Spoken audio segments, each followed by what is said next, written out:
Can anybody on the call let me know if you can see my Sage screen? Because I can't tell what you guys are seeing. So somebody could let me know. That would be awesome.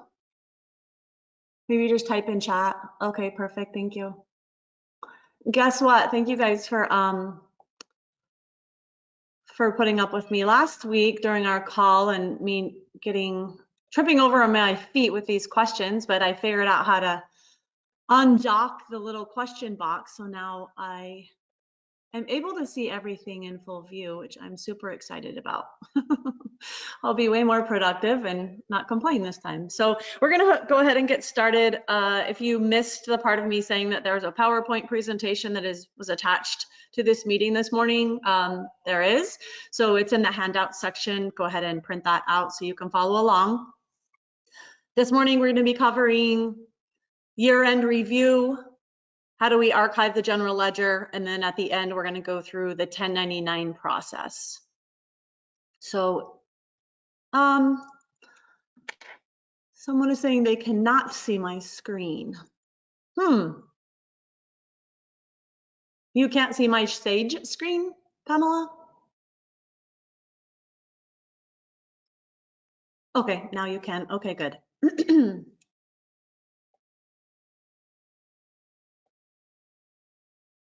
So my name is Shantal Myers. I am a Sage 100 contractor consultant. I work for ETHOSystems, which is your business partner, hopefully. That's how you got here. And we hold these classes at the end of the year. There's also some monthly classes that have started that are part of, being ETHOSystems client. Definitely check out the ETHOSystems website, the events tab, and register for those bring your own question and answer sessions. There's also going to be some like a report writing club and things like that that you may want to partake in. That will be great resource for you as a Sage 100 contractor user. I believe that those are free as part of being an ETHOSystems client. So definitely check out the website and get registered for those classes. I think the report writing club is going to be really cool. So check that out. So let's go ahead and get started. Today, like I said, we're going to be going through, how do we prepare for year-end close? We'll be going through the process of advancing to the new fiscal year, 2024. We are going to be using, in my example today, a calendar fiscal year, January to December. We'll be going through the process of actually archiving the general ledger data. I'm going to use 2023 as an example. However, I wouldn't recommend that you archive 2023. Sage recommends every other year. I don't see a problem with having 2 or 3 years open. To me, that's not a big deal as far as your general ledger is concerned. If you like to see the data in one database, I don't see a problem with it as long as it's not bogging down your system. Have as many years as you want in there. I mean, not anything crazy, but if you want 2 or 3 years for reporting purposes and to be able to run analysis and see trends and things like that throughout your reports in one database, I think that's okay to have. We're going to go through that process. Again, I'll be using 2023 as an example. However, I don't recommend that you archive 2023. If you're brand new to Sage this year, you went live this year, or even last year, you probably want to leave that data in there. You might not be archiving until maybe next year. We'll go through processing 1099s, going through NEC, miscellaneous 1099s. There's also a new one out that's available in Sage for dividends and medical. And then we'll talk about any available year-end resources. So just like last week, we talked about archiving the payroll. You needed to have access to the database administration tool in order to perform some of these functions that we're going to be going through today. That's the same thing with this year-end general ledger archiving. You need to have access to the database administration tool, which is housed on your server. So hopefully you all have access to that. If you don't have access, you definitely want to get access from your IT company so that you can archive the general ledger if you need to. There should be a new update, year-end update that will be coming out. Like I said last week, it's usually around the 20th, 21st. So I'm assuming at the end of this week, we're going to be seeing a new release of Sage with the 2024 tax tables. You will not want to update your system until after you've finalized your 2023 payroll. And then you will archive, or you'll update to, you know, that new update to Sage, and then you can run your 1099s. Those will typically be done after you upgrade. That way, that if there's any new forms, new tax forms, things like that, then you will have access to those. So the first thing that we're going to talk about, like I said, is preparing to close the year, this year, 2023. The best thing for best practice purposes would be to create a year-end folder for all of your reporting. Obviously, if it's a, you know, you want to make it a secure folder so that only you have access to, or maybe the accounting team has access to. If you have a third-party CPA firm, you may give them access to this folder that they will house all of your reports for the general ledger. You don't have to archive your company in Sage in order to move to period 1 of the next fiscal year. So we don't have to archive 2023 in order to move and open up January of 2024. So within your system, if you have a regular accounting close cycle where you're closing every month, you should be in period 12 right now, right? Because we're in December. So in 1/6 is where I'm going. And right now, if I click on change period, I'm currently in fiscal year 12, or excuse me, period 12, fiscal year 2023. I can change my period to January 2024. I don't need to right now, but in order to archive 2023, if I wanted to, I would have to be in period 1 of the next year. When you make December your default posting period, which it is, January of 2024 is already open. So January of 2024, if you guys are in December right now, if you're, you know, that is your default posting period, your January 2024 period is already open for you. The rest of the year is not open yet of 2024. Notice that 2 through 12 is missing. Once we make January our default posting period, periods 2 through 12 will open up of that next fiscal year. You can have, like I said, multiple years of data open. If you're new to Sage, as I stated, I would not be archiving anything, especially if you're new to this year. I wouldn't even worry about it. We're gonna have this exact same class next year, so you know, we'll go through the process again. You wanna make sure that you've completed all of the year-end entries from prior year, meaning from 2022. If you have your CPA's final year-end adjustments, you want to make sure you've posted those for 2022.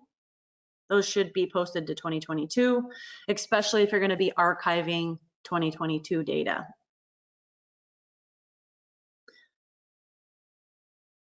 This general ledger archive process that we're going through is a completely separate process than is the payroll archive process that we talked about last week. They're completely separate processes, can be performed at completely separate times of the year. It doesn't matter, they're separate. Just make sure you keep that in mind. And you must have exclusive access to the system in order to archive the general ledger. And again, you have to have access to that database administration tool. You always want to make sure that you have a backup of the system prior to archiving the general ledger, right? And then as far as closing the general ledger year for 2023, there are some best practices as far as, you know, if you, hopefully, if you have a month-end close, you're doing this every month, the steps that I'm going to be going through. If you don't, I would recommend that you do. Go through the trial balance. Trial balance is 2-1, whether you run 21 or 31, whichever one. 21 is what I run. Skip 0 accounts. A good idea maybe is not to skip 0 accounts if you want to leave that open. Maybe there is an account that has a 0 balance that it should have a balance. That would obviously show up if you didn't check the box.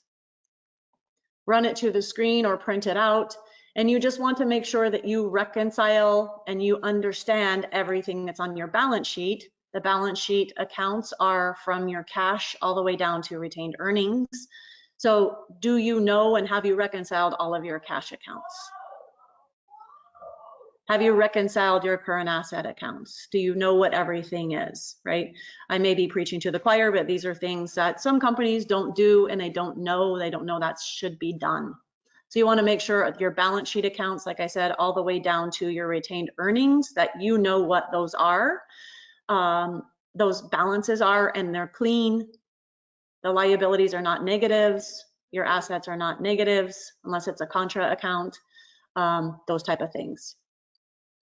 So you want to make sure, just for best practice purposes, that you are reviewing all of those. A good idea in reviewing it, after you've reconciled your bank accounts, we're moving to accounts receivable. You want to run your subledger for accounts receivable. Subledger, I'm sure you're running this throughout the year, but 31356 is my favorite report. I like to sort client alpha, job alpha for a period of December. You want to make sure that your subledger ties, the 392, ties to what your balance sheet says, or your income, or your trial balance. 392, 573, they tie, perfect. They should not tie. Sage doesn't allow you to record journal entries to the accounts receivable account, so that is helpful, but they should not be out of balance. If they don't tie, there's a problem with your system. And if you guys are, hopefully you guys are following along with me in your system, I'll give you an opportunity to run those same reports that we're running as I talk through this. Another thing that you want to do is kind of look at the dates, right? Eyeball the dates and make sure there's nothing old on your aging. If you have credit memos that are old and they need to be applied to open invoices, that is definitely something you want to take care of. Even if it's offsetting an invoice, open invoice completely, the net is zero.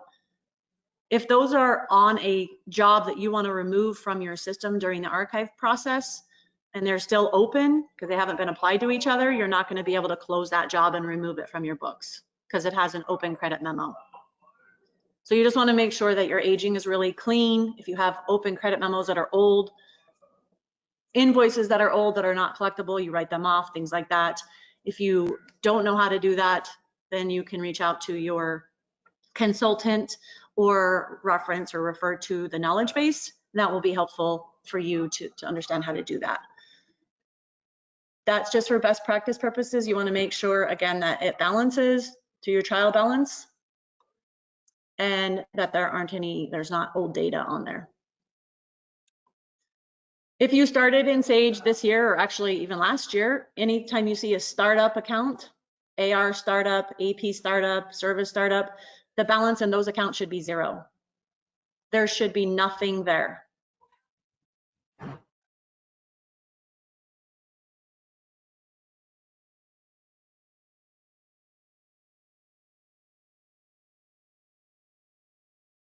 If you have a balance in those accounts, then definitely reach out to your consultant and work that out with them to understand why it is that there's a balance. So you also want to check your AP subledger, make sure that that ties just like on the AR side. So your AP subledger is the same report, except for on the AP side. 41356, 56 on both of those is my favorite.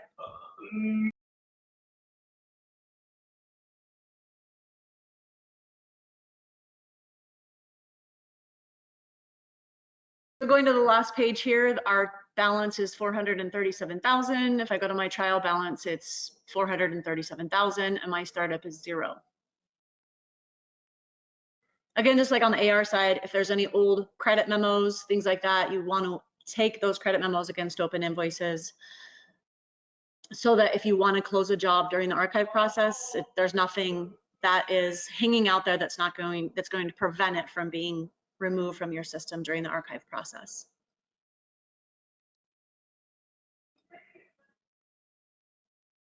So AP, AR tie, You want to make sure all your liabilities are clean. These are from your, your payroll being posted, that type of thing. You want to make sure that your job costing in Sage ties out to your income statement. So this again should be just best practice as a month-end close. If I run an income statement, I'm going to skip 0 accounts for my entire year.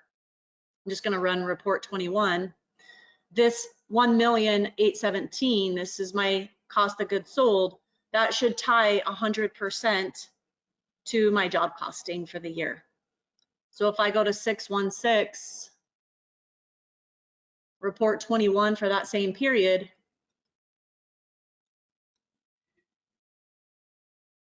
and run my job cost report, the total of my job cost report should match exactly my cost of goods sold. So direct expenses, 1.8 million, my job costing, 1.8 million. If they don't match, you have a problem. They should match exactly. And that should be done, you should be checking that every month. One thing that used to drive me crazy when I worked in the field as a controller is that my material account here, 736,000, did not tie to my material account here. This is cost type on my job costing report, and this is my chart of accounts, on my chart of accounts, my general ledger, my material account. I would spend time figuring out why they don't match, because I want them to match. And there is a setting in your general ledger structure that would prevent this from happening. So labor should match, all of your labor together should tie to that. Equipment is close, but it doesn't match. Subcontract definitely doesn't match.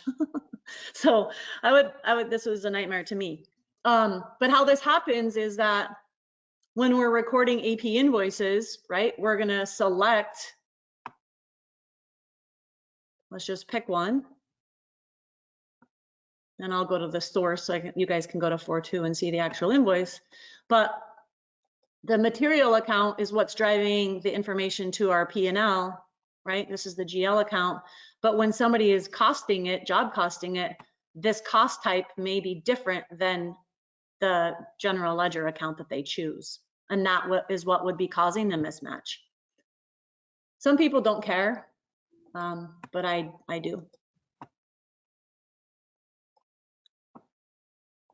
So to fix that, you could just go back and change all the invoices, or I sometimes would not worry about it if it was minimal, and I would just make a journal entry and make them tie as far as the cost is concerned, tie it out to the jobs. So up to you guys, but it's not a big deal, or maybe if you don't mind, but as long as the total ties, that is exactly what you want.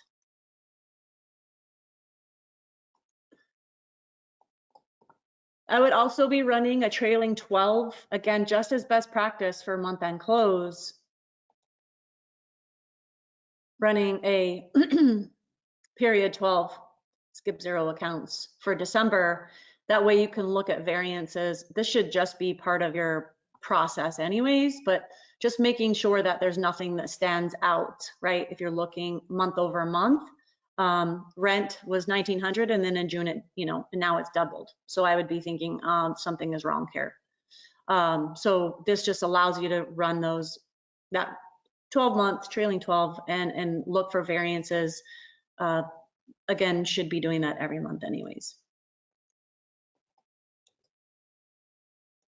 So I really feel once you've gone through your trial balance, your balance sheet accounts on your trial balance, and you've looked at the variances on your trailing 12 and everything looks good, you should be good to go as far as I'm ready to, close the year. Does anybody have any questions or comments regarding that process?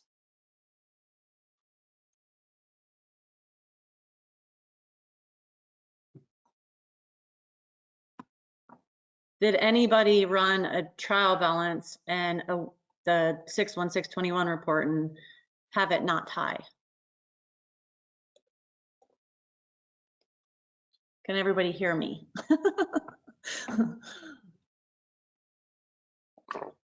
Did I lose people? All right, cool. Thank you. Thank you for confirming, Elizabeth. I love your name, Elizabeth Taylor. That's pretty cool. So now that we've gone through preparation, we can advance to the next fiscal year. Like I said, January is already open. I don't have to archive. I literally could just close and lock my periods down if I've gone through all of those steps. Manage period availability, and hopefully I've locked all of these periods anyways. This is 2023. And then I want to go ahead and change my accounting period, my default to be January, because now I'm ready to move into 2024. It's going to run an audit of the system, right?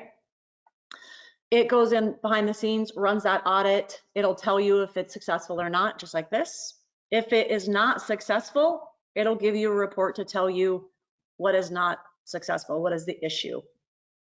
You can plug that issue into knowledge base, and hopefully it usually tells you how to fix it, or whether you can fix it yourself, or you would have to reach out to Sage Tech Support to help you fix it via live chat down here. So periods 2 through 12 are now open and available for posting. So the next few, the next periods of the 2024 fiscal year are open. For best practice purposes, I would pop open manage period availability after I've done that, and I would lock future periods down. The reason why I would do this is I don't want anybody accidentally keying in data when I'm still trying to close. December is open right now and January is open because I'm still closing December. We're working in January. I don't want somebody accidentally keying, data to December. That's very easy to do, especially if you're just putting in 12 and then the date, the month and the date. Sage usually populates the year for you when you're keying in a date. If you're used to doing that and you've already advanced to 24, it's going to put 24 as the year. So you want to be careful with that. If the period is locked, nobody can accidentally key into it, right? It's locked. So just for best practice purposes, I would just lock it down.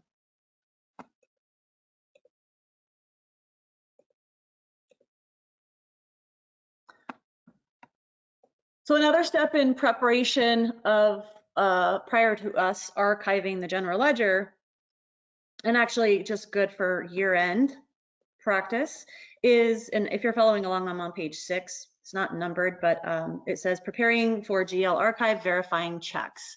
So hopefully this is also part of your month-end procedure. If it's not, I would definitely make it part of your month-end procedure. Is we want to make sure that there are no 00040 checks, meaning checks out there waiting for us to print.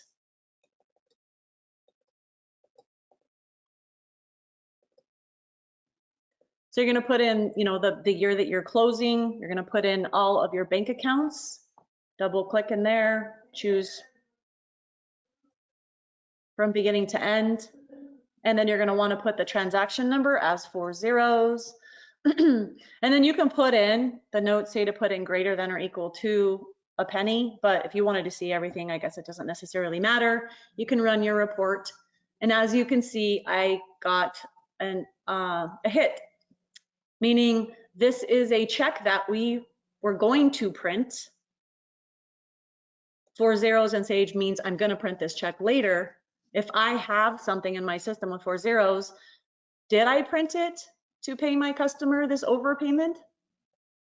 It's from October. I would think that if I did print it and send it to this customer, that it would be cleared already because it's from October. So to me, I would say that this is probably not a valid entry and I may void it, right? I might void it because it's 4 zeros, meaning somebody was going to print the check. It hasn't cleared my bank yet, so it's probably something that needs to be removed from my system. Or I could call up the customer and say, I wouldn't even know what check I printed because I don't have a check number. But if it cleared my bank because it was printed in October, I would be able to see that. And then I could just update the check number. This allows you to just change the check number. If that's what it was, you can add the check number and save it. But then again, I would be questioning why it hasn't cleared my bank from October. So make sure that you don't have any 4 zero checks in your system. I'm going to go ahead and just save this one.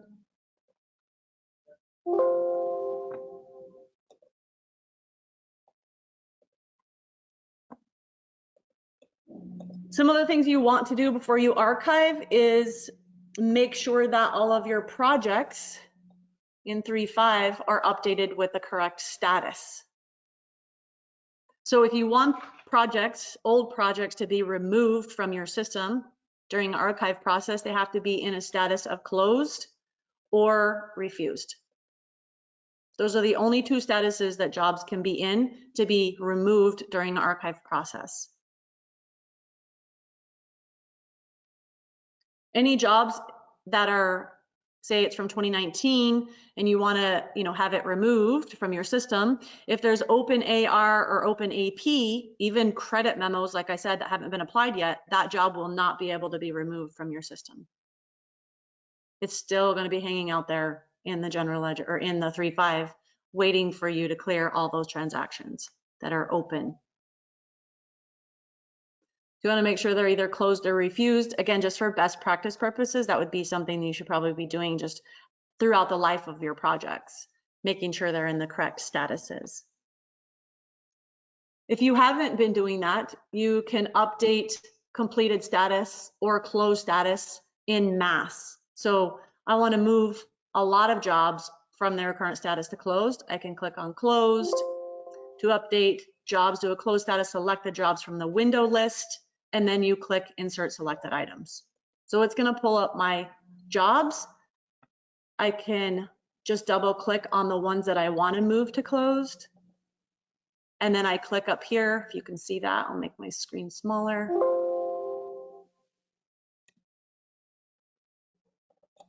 I can insert selected items, and then those jobs will be moved to closed. If I go here now and go to closed, those jobs were moved to closed. So you can do that in mass. Another thing that you could be doing underneath options, you could click down here, remove refused closed jobs. So if I was the one that was doing your implementation and I implemented your software, I probably told you about this, but I didn't go through it because I don't want really anybody to use it. If you don't have a backup of your company and you start removing jobs, you're removing them and you don't have them anymore. The data is gone. That's why it says, reminder, you should have a backup of this company before you continue to do this. So you can do this at any time that you want. You can remove refused closed jobs, but if you don't have a backup of the company, you're removing them from your system and they're gone. There's no more record of them. If you can remove them, if the system will let you. So this is also something that you can do. You can click on the job and you can verify the job removal. It will tell you if it can remove that job or not. So it's saying it can't remove it because there's open balances. So that job won't even be able to be removed during an archive process because there's open balances. So you could use this as a check for if you have a really old job and you're like, I already archived, why is that still here? I don't understand. I thought everything was closed, or I've paid everything. I don't have anything open that I know of. If you go to options, remove refused closed jobs, refused or closed, you can use this as a check to understand why is it that it's not being removed during your archive process. But I would recommend not removing jobs here. Like I said, I just wouldn't do it. I would do it during the archive process so that there's a record of it.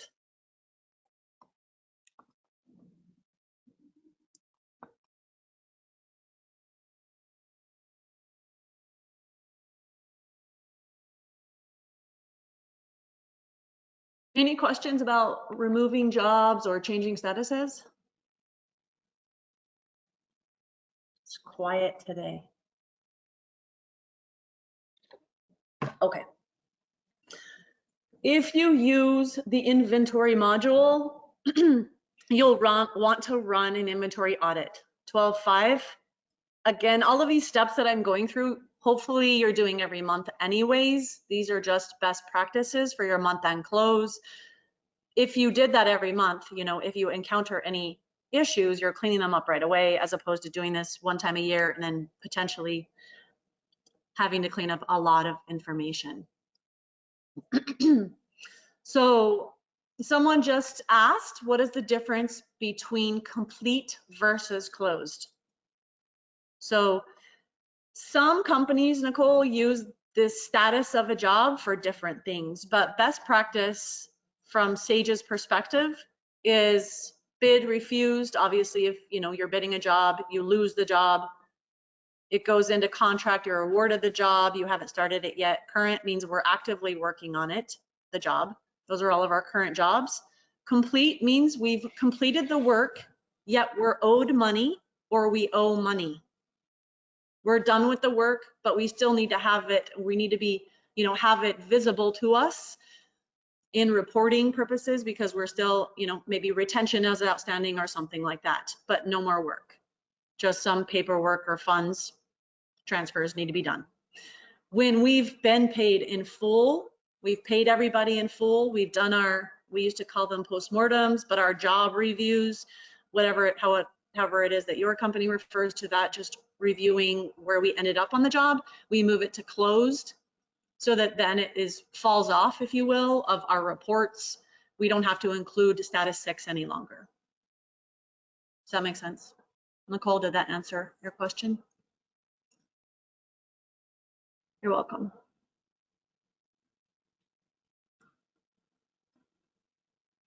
So Cheryl, how do you see historical information if you close a job? So if you put a job in a closed status here in your active company, the data remains, meaning it's not going anywhere. If you option remove it, it's gone. Like you're not going to find it unless you're only going to find it in a backup of your company that you created before you removed it. If you are archiving a database and it's going to remove closed jobs, you would find the history of that job in that archived database.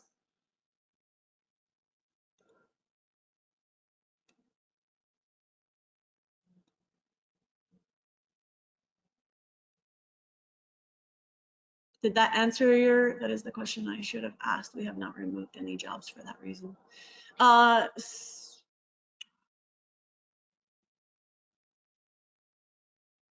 Cheryl, what do you mean you haven't removed any jobs for that reason?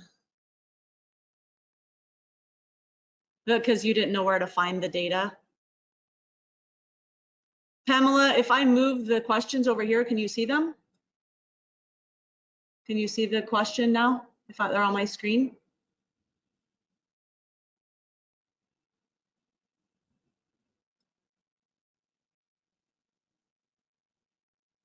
No, oh dang it.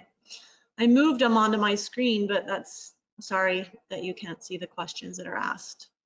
I can't do anything about that.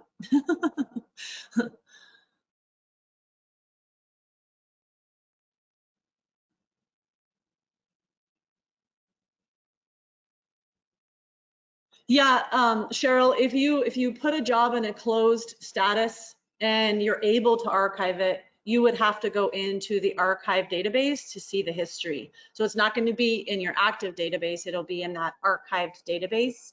And we're going to go through that process of, you know, you probably know how to look in an archive database, but that's where it will be. It will no longer be in your active company if it is a job in which is able to be archived.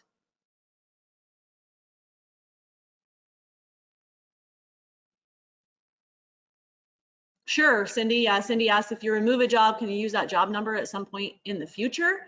Yeah, I mean, if you don't have this job number in your system because it's got removed, it's been removed and it's in a separate database, this number, it now becomes available, or you can use it in your current database. I wouldn't recommend it just because I feel like that could be very confusing, potentially. But if we're talking, you know, 10 years ago, we used this job number and I want to use it again, I suppose you could. A lot of clients put the year in front of their job number, so that wouldn't even be something that they they would do anyways. Like this is 23,008, that's year 23, right? And then 24, so on and so forth.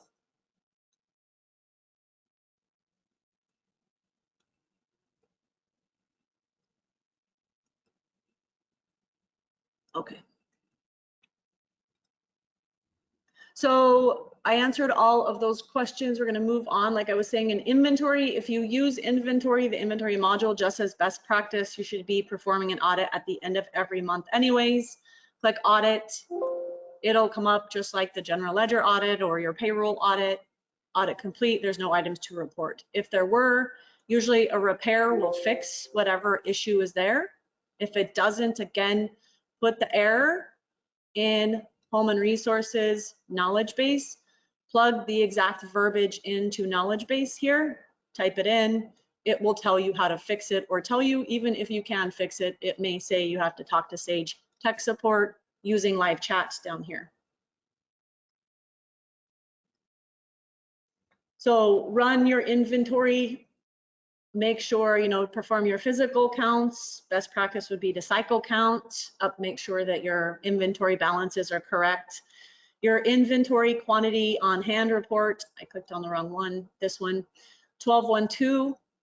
If you are a weighted average cost type of inventory setup in Sage, this is the report you'd want to use unless you want to use locations, but WAC is weighted average cost. Notice I can't put a date in here.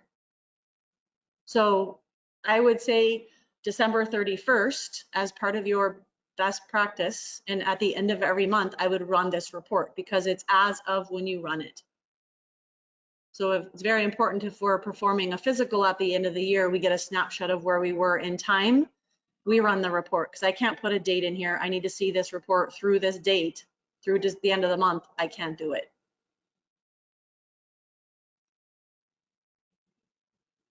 So if I run this report today and then people are, moving inventory in and out, and then I run it tomorrow, it's going to be different, right? I can't go back and run it for the day prior. So make sure you run your quantity on hand report for year end. Another thing, as far as us preparing to archive a database, is you want to make sure that your POs, your purchase orders, are closed. And again, best practice purposes, you would be closing these anyways, right? As they are fulfilled, we would close them. You can turn an option on underneath 661 options to close automatically when the balance is 0 or less, or when all quantities are 0, the system will automatically close a purchase order. So you want to make sure that those are closed when they are fulfilled. I would recommend when all quantities are 0 versus when the balance is 0. Typically we get what we order. It might not always be the same price. I mean, hopefully it will be, because that's what a PO is for, but when all quantities are 0 makes more sense to me. So that's what I would do. You just check the box, and that's a global change across the board. If you as an administrator set that, it's going to change it and update it on everybody's screens. And it's automatically going to close POs. If something happens and a PO gets closed because it's fulfilled and you have to go back and open it, you literally just go back and open it.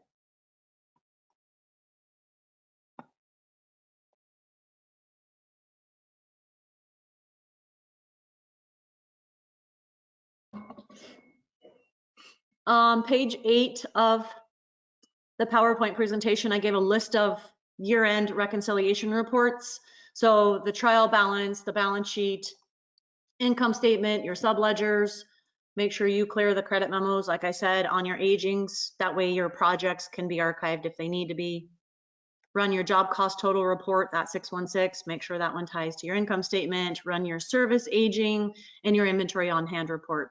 So those are, those 8 reports are really great to have and run for the end of the year to put in that secure folder that I was talking about. Those are typically what your CPA firm is going to be asking for anyways.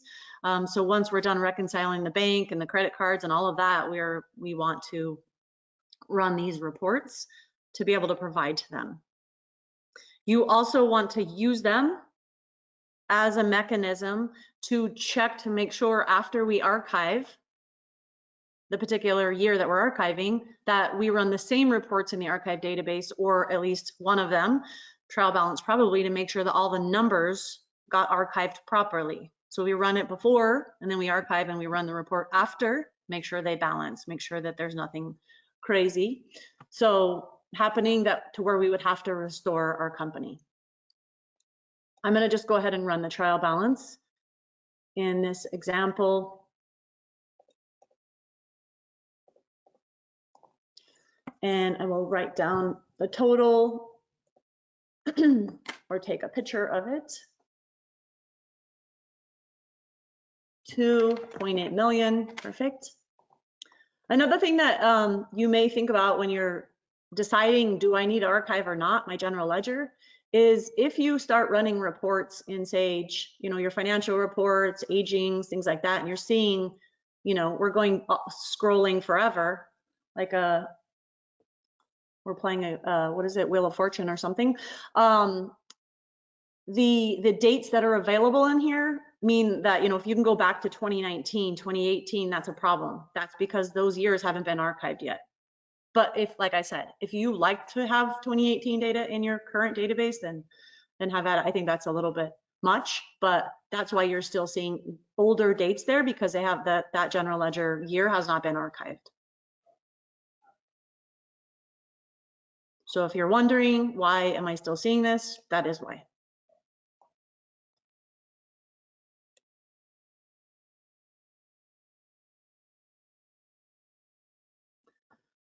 So just to repeat myself on page number 8 of the PowerPoint, I did say that Sage 100 Contractor doesn't require you to close your books in order to move forward with the next year's transactions. For all of my new users on the line that are listening, you don't have to close the books. There's not a, we are closing the books process to move into new year. As I stated, the only really close that you have to do would be to change your accounting period and advance to the next fiscal year. And then for best practice purposes, like I said, you probably would, or I would recommend locking these periods down. I already did this, but I didn't save it. That's why they're still open. So that would be quote unquote advancing to the next year. So any questions about preparing to archive the general ledger? We've gone through, or even preparing to close the year. We're going to move into how do we actually archive the general ledger. So before I move there, does anybody have any questions or comments? Okay. So like I said, this is done in the database administration tool. You have to have exclusive access to Sage in order to do this. That's why I just closed Sage, so that I could have exclusive access. So the first thing you're going to want to do is you're going to want to back up the company. All you have to do is go to Tune Up, Backup, Restore, Backup Companies, select your company, click Create Backup. It's going to house it. It's saying it's going to be kept for 30 days, and it's going to house it here. Sage 100 Con Backup on Demand.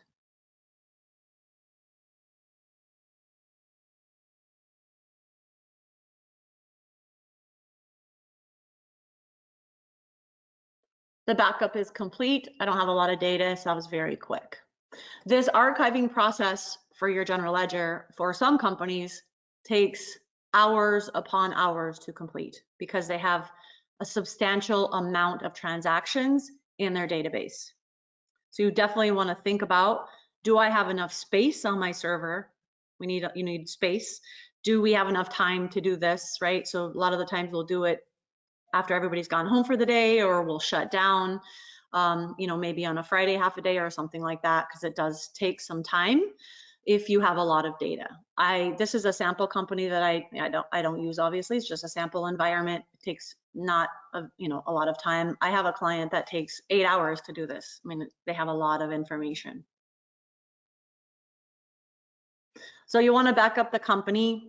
then you're going to go to Archive Company Database. This is where we were last week when we were archiving the payroll year. This is going to be archiving our oldest fiscal year. So if you have 18 and 19 and 20 open for the general ledger, you've never done this, or you just have a lot of years open, you can only archive general ledger 1 year at a time. So you can't say I want to archive 2020 and everything prior, 19 and 18 at the same time. It doesn't allow you to do that. You can only archive 1 year at a time, and you have to start with the oldest fiscal year. So you'll select the company to archive. Notice it says use this option to remove the data for the fiscal year and place it in archive database. It's a wizard. It's very easy. Create archive. You'll choose the company, create archive. Before you begin, it tells you, that it's going to remove that oldest fiscal year and put it in archive database. How you can access it is showing archives in your company list, and you want to make sure that you've completed all of the postings to the previous year. So if, the majority of the people on the call, if they're talking about archiving, they're going to do it. They may be archiving like 2022 or 2021. If you are archiving 2022 and you haven't made your CPA adjustments, those year-end adjustments, you don't want to archive. First, make the CPA adjustment so that your beginning numbers for 2023 tie to your, your tax return. Definitely, you should be doing that. So make sure those entries are in, because what you don't, if you don't do it, and maybe they haven't given them to you yet, and when you decide to archive, you're going to have to post to the entries back in your archive 2022, and then you have to post the entries in your current system for 2023. There's a option for you to post in a prior period, so it will post in a 0 period, if you will. So you'll have to post them in 2 places if an adjustment needs to be made, so that it always matches. So you should have 2 backups of your company data before you continue. So it basically wants me to go back it up again. I'm not going to do that, but it's what Sage recommends. During this process, it's going to create a backup, and it's going to create multiple backups. So you'll see, I click on next. This is the maintenance portion. So we can, or the preparation, excuse me. So it's going to make sure that everything is good to go as far as archiving is concerned. Like I said, I'm archiving 2023 data. I definitely do not recommend you archive 2023 data. Start with, if you have 2021, that's maybe where I would go, but I don't even know if I would archive 2022 unless you absolutely don't need the data anymore. Then there's no reason to have it in your active database.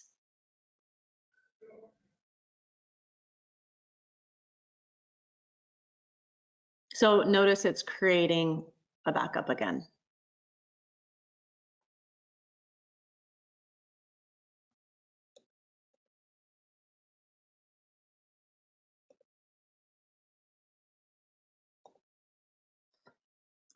So we have green checks. That means we're good to advance to the next step. We click next. Here's where we have some options for maintenance. Remove jobs with closed or refused statuses and all the related records. So as long as there's nothing, no open AR, open AP, I can remove them. Where are they going to go? They're going to go and live in that archived database. Remove payable invoice with paid or void status and no job number. So it's going to remove payables invoices that are paid and voided with no job number. Keep that in mind. If you have vendors that you like to see what you've bought from them over the years, the totals, things like that, maybe it's something that you're like, well, I'm not going to do that. I'm going to leave those in my system. Because you're picking and choosing here. It's a la carte, whatever you want. Remove service invoice with paid, complete, or void status dated prior to a specific date. remove purchase orders with closed status and no job number dated prior to. So if you create POs for, say, office supplies, equipment, something like that with no job number, do you want to remove them from your system? And then remove inventory allocations with no job number dated prior to that date. Maybe you have some startup that you want to remove or things like that. So these are options for you. Obviously, if you chose to remove jobs with close or refuse status, anything below this, like payables, invoices, and purchase orders, inventory, all of those things are going to be removed with their job. That's why these say no job number. So this gives us to remove everything related to the job and then other items within the software in the general ledger that have no job. So I have some questions come in. If selecting to remove jobs, then the invoice details for that job are still available. Oh, I just answered a question, sorry. I just answered the question, yes. So if you choose to remove these jobs and all of their associated data, if Sage allows you to put in that archive database, those records are only going to be available in the archive database. You're going to have to log out of your live company or your active company, log into your archive database to see that information, because that's where it's going to live and or die in that company. It's done, and we archived it in that company. So that's where you would have to go to see that data. All of these other options are with no jobs, right?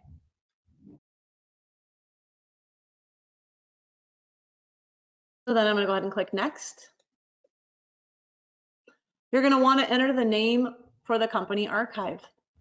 So if you have archived or anybody on your team has archived the general ledger prior to you archiving, you're going to want to be consistent with the name. Just like I said last week when we trained in payroll, I would probably put the year first or even put general ledger first so that all the GL archives are together, all the PR payroll records, payroll archives are together. Just try to be consistent with the naming convention so it's not all over the place and messy. I like the year first, but that's just me, so it goes in numerical order. However, if you did this, all the 2023 payroll will be next to this one. So it depends on how you want to see it in your company list. That's how you'd want to name it. Obviously, if you have multiple databases in Sage, multiple companies, you'll want to add the company name to the archive so that it's, you know exactly what company that is for, not just general ledger archive. So then you'll click begin archiving.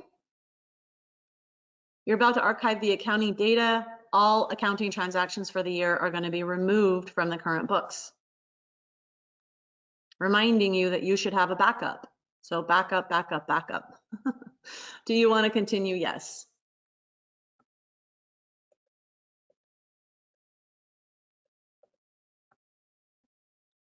So now what it's doing is it's removing 2023 data from, all of the accounting for 2023 from my live environment and putting it into a separate database.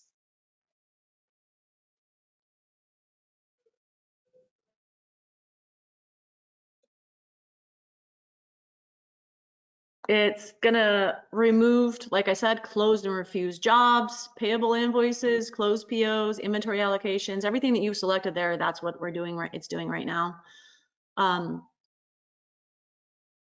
Beginning balances are gonna be adjusted and retained earnings closes out to current when we archive the general ledger. So that's another thing to keep in mind, is that if you haven't been archiving the GL, your retained earnings is not closing out, because it happens during this process, unless you're doing it manually. Your accountant may be doing it during year end.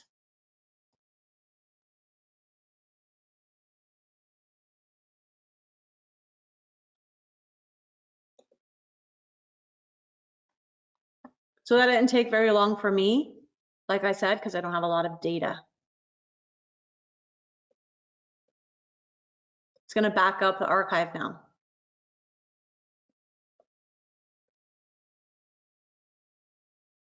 So depending on the size of your databases, like I said, could take some time. So definitely There's some planning involved. And making sure that obviously that you have enough space.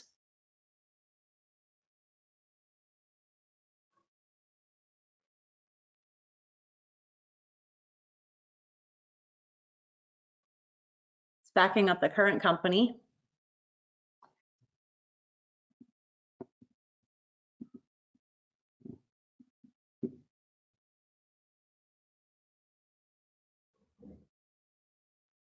Does anybody on the call have more than 3 years open in Sage?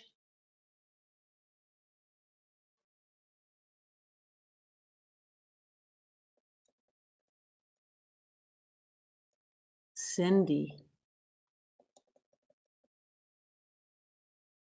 You guys have more than 3 years for any reason?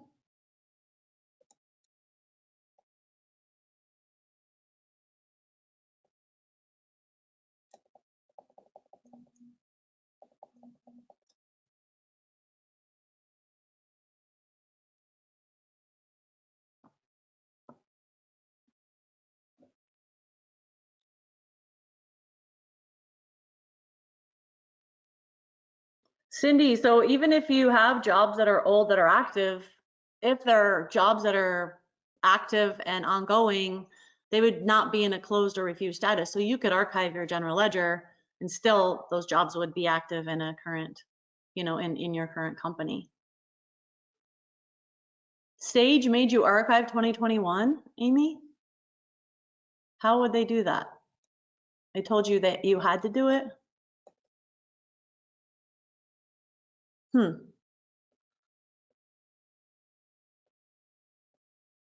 don't have to archive your years. When I was working in Sage as a controller, I had 4 years open at once myself, just because I liked to have that data in. It was, you know, I was going in the 5th year, I would have archived the oldest year, but you don't have to archive unless you're, like I said, you don't need access to that data, or your system is running super slow and it's sluggish and you need to get, you know, some things moved on. Yeah. So could you elaborate on your prior comment about retained earnings not updating if not archiving? So during this archive process, retained earnings gets closed out from the income statement onto the balance sheet and updated. If you're not doing this archive process, it's still just sitting there from prior year, not moving.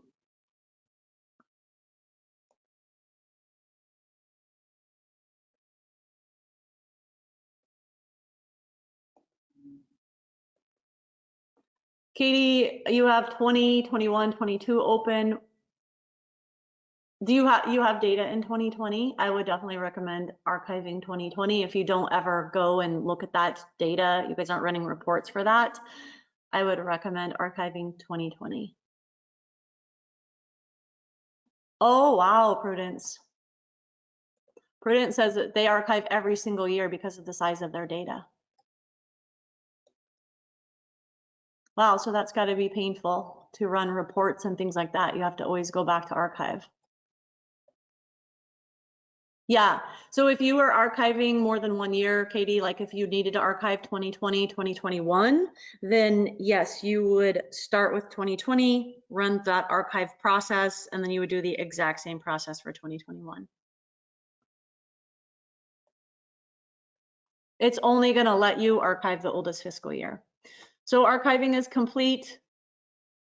If further accounting adjustments are needed, you see that you would have to post them to your current books and post the same entry to period 0 of the archive year. Transactions posted to period 0 update the beginning balances in the current books, and period 0 entries affect income and expense accounts, update the retained earning accounts in the current books. Remember to make a new backup of the company, the archived company, if you make any changes to it. Because a lot of the times, and when you're done here, you can click close. So now you're looking, if we're going to be archiving 2024, you're seeing that's going to be the next one. But a lot of the times when we have an archive company, we might not have a maintenance schedule set up for it, like I talked about. during the payroll call last week. Right now, I don't have any maintenance schedules in my company, but it's not automatically set up for an archive database. So if you want your archive database, your general ledger archive database, to have a regular backup, maintenance backup, then you definitely want to come into the database administration tool and have that set. I would recommend that you set your backups to run at different times. So maybe even just, there's 30-minute increments here. I would offset them 30 minutes. If you kick them all off at the same time, I want all of them to run at 1 o'clock in the morning or whatever the time is, that could create issues I've seen where if they're all trying to go at the same time, I would just, stagger them 30 minutes. Another thing you want to check with is your IT company and making sure that this is a good time to run it, because they should also be backing up your database. This is a Sage database. You also want to make sure they're backing up your server, right? And so we want to make sure that if we're running this at 1 a.m. and they're backing up at midnight, well, we've just missed the backup. But I guess it'll catch the prior nights. But we'd have to put in a whole day's worth of data if that was the case. So you want to make sure this is the timing of it. If you set this up, make sure you communicate with your IT company if they're backing up your server. You want to make sure that that is a good time to go. Another thing is that your IT company should be backing up your server, and you guys should also be having these maintenance schedules set on Sage, because this is a backup and formatted in the Sage format. So if something happens, we could easily restore this backup. All we have to do is go to restore from backup, pull up that backup, and then very easily restore it. I have had a few clients who lost their server and they didn't have the maintenance schedule running because their IT company said, oh, you don't need that. We're already backing up your server. Well, if your IT company is backing up your server, that's great. They're collecting the data or saving the data. They're backing up the data from Sage, but they're not backing it up in a format in which is easily restorable using this tool. So we had to go to Sage and have Sage rebuild their database from the backup from the IT company. It cost them, my customer, money to be able to do that. They had to pay a bunch of money to Sage to be able to rebuild the database. So definitely make sure that this is running, your Sage backup is running, and then your IT company is backing it up to a cloud or something like that.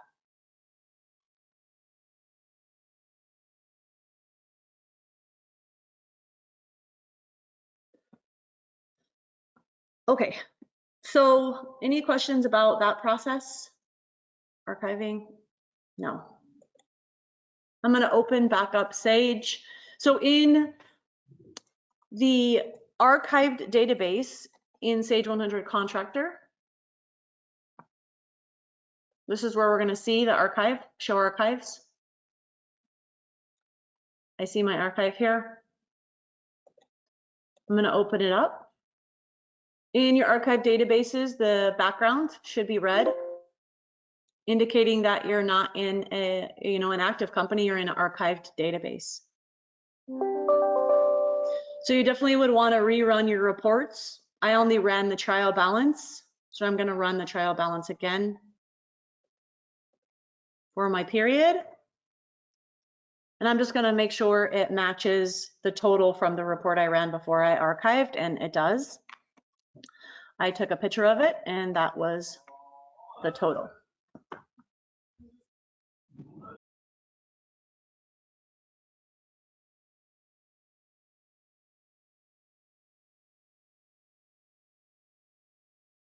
If you want to, in this archive database, just like I talked about last week during our payroll training, you may want to think about changing the security here in the security groups, just changing all these to no. Maybe we don't want anybody to be able to do anything in this company, but look.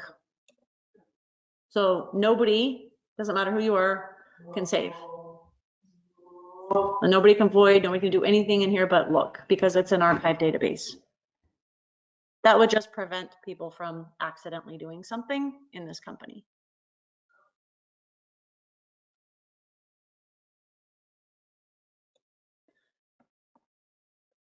So one other thing that I did hear that somebody does, which I think is a great idea, is run a job list from the 311 menu with maybe your status of enlist 2 and 6. That is refused and closed jobs. If you run a job list in refused and closed, and you maybe run it to Excel and you keep it outside of the system in a archived folder, you will never have to guess, okay, I archived this year, I'm looking for this job. What year of the archive database is this job living? Where did it, quote unquote, end, right? When did it get archived? So if you're keeping this list in numerical order outside of the system, you can always reference that list to say, oh, okay, that's where it is. That's where it ended. Because this is status 6, right? This is closed. So if it's not in your current database, I would look there because maybe it got archived in that database. So I thought that was a good idea. Sometimes you don't know where the job ends, in which archive did it. Was it able to be removed with all of its associated data?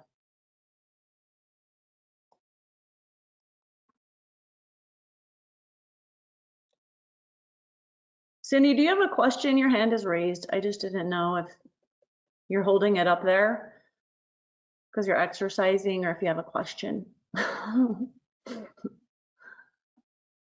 Okay, I don't know how to put it down. Oh, wait, there you go. Cool. So that is in your archive database in your active company.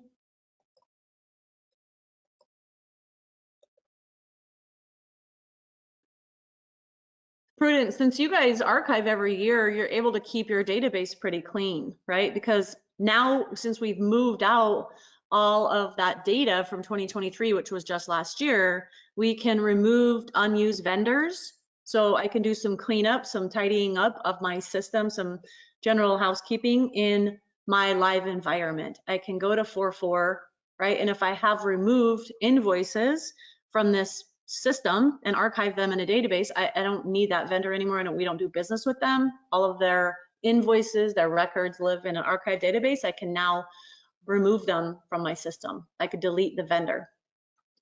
I don't need them anymore. Another thing you can do is, this is a great opportunity to do a review of your chart of accounts. I mean, hopefully you're looking at that every year, but this archiving allows you to clear up your chart of accounts, and then you can it opens it up so that you can make changes to it. Notice that it's white now. These boxes are white. That means I can change things on my general ledger setup. You can only do this before people start making entries, because once we start making entries in the new year, it'll lock it down.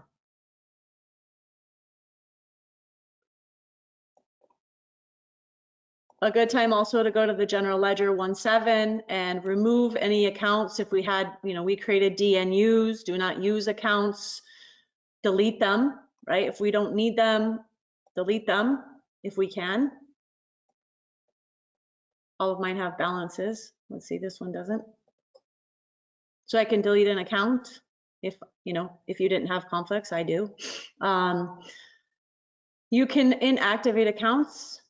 If you have one like this, I don't want to see it anymore, edit and activate record. Now down here in the bottom right-hand corner, it becomes inactive. You can do that pretty much in any of the windows in Sage, your vendors, your clients, your jobs. A lot of my clients make jobs that are closed, done, that have been there forever, inactive. If they can't be removed, they make them inactive, because you can't charge job cost to a job in inactive status. So if you're trying to prevent that, but they do show up on reports. So you can make GL accounts active, inactive. If you wanted to go through your list all at once, open it up, and you can edit inactive settings. Now I'm like, okay, I don't need that account. I don't like that one. We don't use that one. You can make a bunch inactive at once, or you can reactivate a bunch at once, however it is that you want to do it.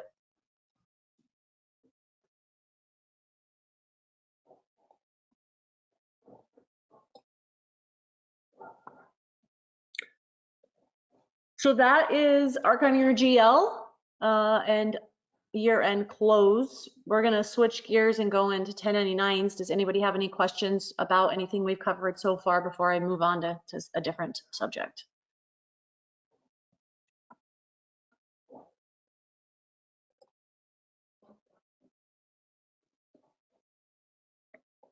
All right. So we're moving on to 1099 preparation.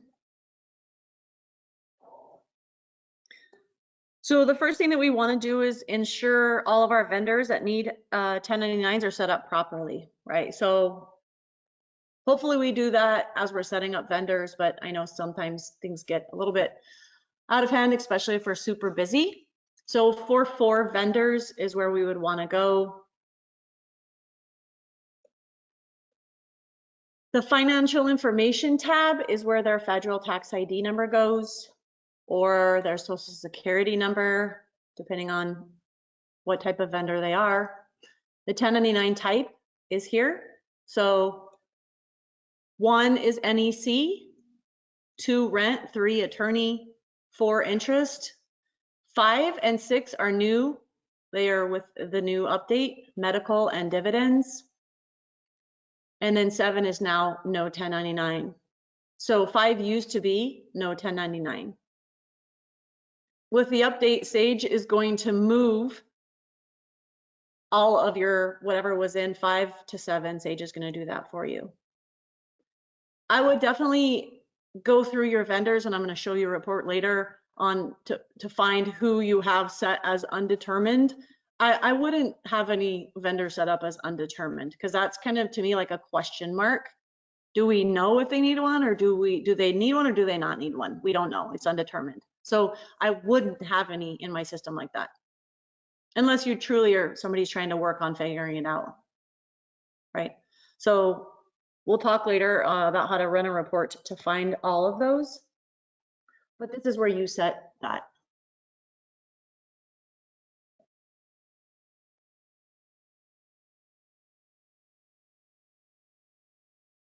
I had some questions come in. Can equipment also be moved?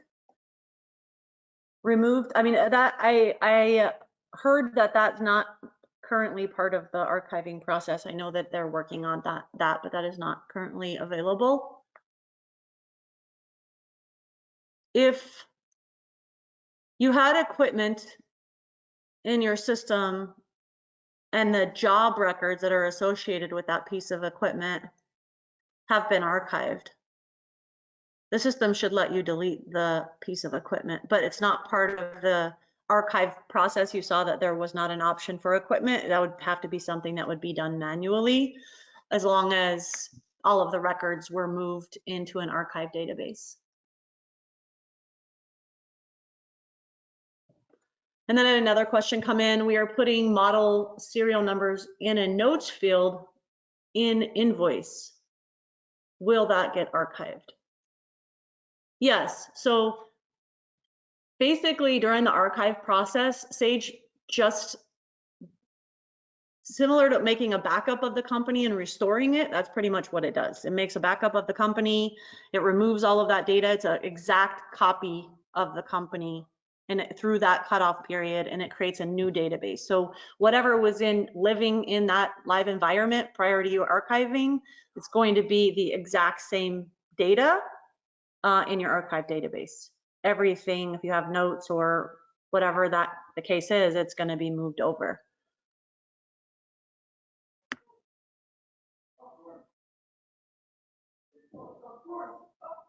Is there a better place to put the model or serial number to keep visible for 20 years? Are you talking about, which module are you talking about, for the equipment?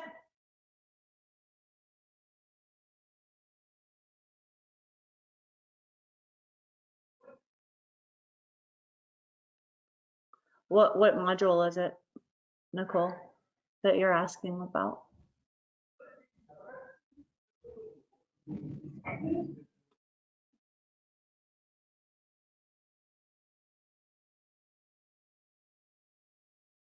Are you talking about when you're invoicing your customer, you're putting the information in on the invoice in the notes field when you invoice your customer to keep track of the model and serial number of the piece of equipment you sold them?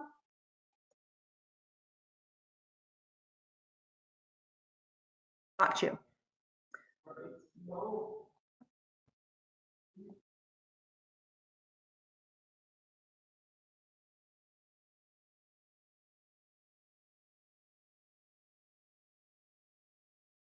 So you can keep track of that in the client setup. There's an equipment tab, and you can keep track of stuff here if you wanted to.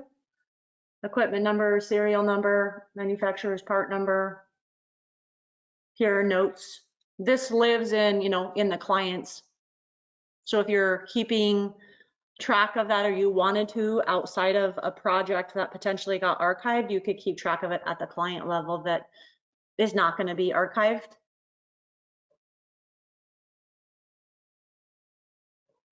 If you're not using that for something else, you could do that. Okay. Hopefully that answered your question, Nicole. If not, we can talk about that offline. Okay, so back to vendors and just ensuring that they're set up properly. Under the financial information tab, you want to make sure that their federal tax ID number, their social security number, and the vendor type is here. If you want to, you can request that they authorize you to send them an electronic 1099. There is a form in Sage that you can send to your vendors under 4.5, electronic 1099 consent, and select vendors. There's not a select all button, just like there wasn't, when we wanted to do that on the employee side, but you can select them, click OK, and then it'll create a electronic consent with the vendor information on it. And then you can send that to your vendor to have them consent that they've authorized you to send those electronically. Definitely a time saver, money saver, right? Because we're not having to buy the forms. We can email them to them or send them electronically. If you get that back, you can check the box, and then you're going to want to put an email address here so that you can send those 1099s electronically or have Atrix send them electronically.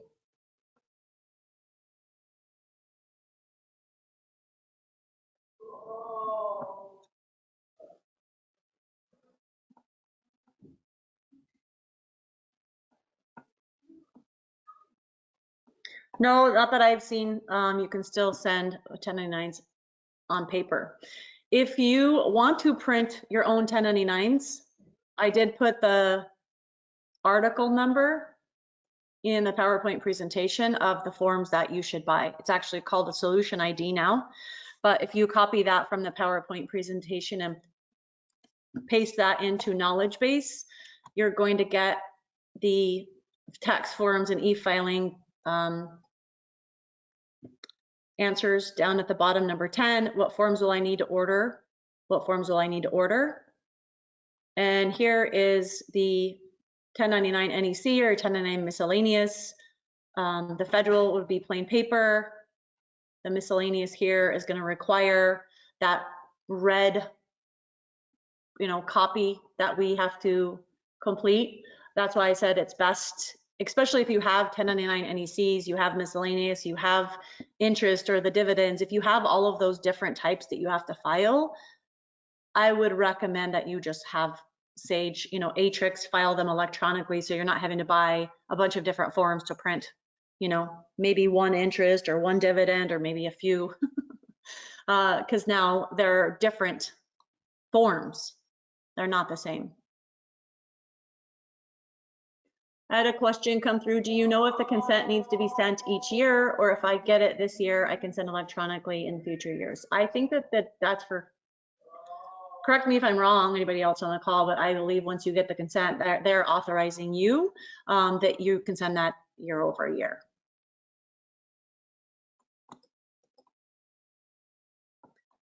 Also, when you put in the solution ID here, the second option is how do I prepare for processing my vendor 1099s? So this is going to be the process that we're going through today, but if you need notes or you want to print this out, definitely print that out so that you have that.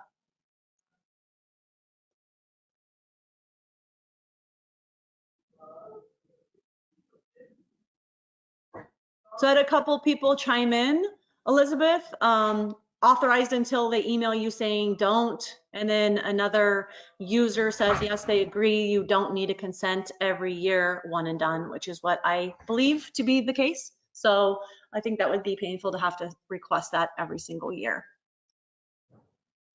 I had another question. Is Atrix a third party to pay to send the electronic 1099? Yes, Atrix is Sage's third party processor for tax forms and filings. So once you get to the end of the process, which we'll go through today, it tells you how much it is to send them electronically. If you want to send them, you can select to send them at that point and pay Atrix to do that for you. You would have to sign up with Atrix, not a big deal, or you can choose to print them at that time. So you'll see that process today. If you are choosing not to send electronically and you're choosing to print them out, probably order the forms as soon as you can. Like, yeah, Katie, when you try to go to knowledge base, the knowledge base changed. So if you're using Home and Resources Sage Support knowledge base, this is what I would use, how I would access knowledge base, because they've changed where knowledge base is, and then you can bookmark it so that it is a shortcut on your toolbar. So if you're going to your shortcut, your prior shortcut, and it took you to downloads, that's because Sage changed where knowledge base is. So I would try to go there, like I said, from Home and Resources, Sage Support knowledge base, it'll take you right to knowledge base.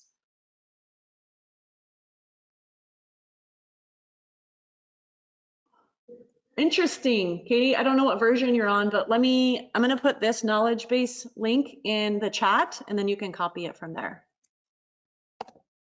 There you go. Click on the link in the chat, Katie, that way you can get there. John is asking, do we have to receive an official consent to send 1099s electronically, or is a text or email consent okay? I mean, I would definitely have the official consent, unless it's like somebody that you know who's done work with you and is like, just, you know, via text, send it to me. I mean, or you can get them to sign it later. But I definitely would have that on hand just so you don't get in trouble. Still not allowing you. Okay, let me copy this and email it to you. I'll email it to you after the call, Katie.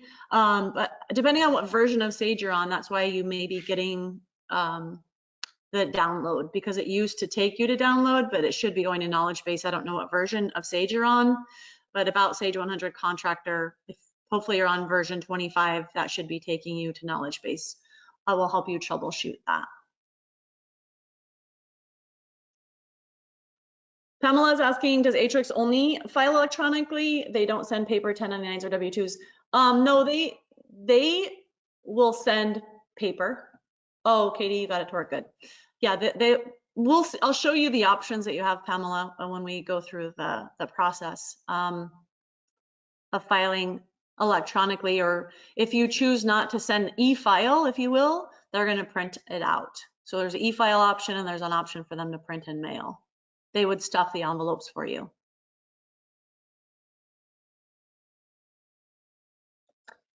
So the report I was talking about to ensure, right, that all of your vendors are classified properly is 41161. That is also in that KB article, the knowledge base article that I showed you.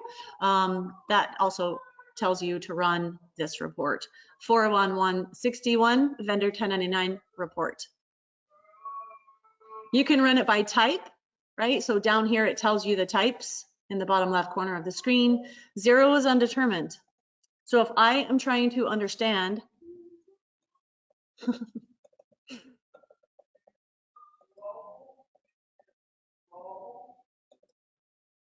equal to 0, I'm going to run this for all of my vendors that are undetermined. These are the ones that somebody has decided or has not decided, right? Do they get one or not? So that's going to give us our list. I ran report 41161, and the criteria is equal to 0. You have to put equals to 0, right, to get that.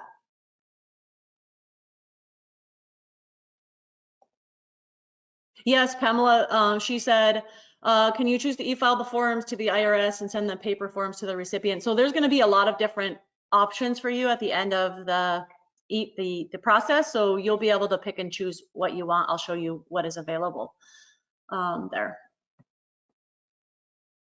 My report didn't like that I reran it. Let me try again.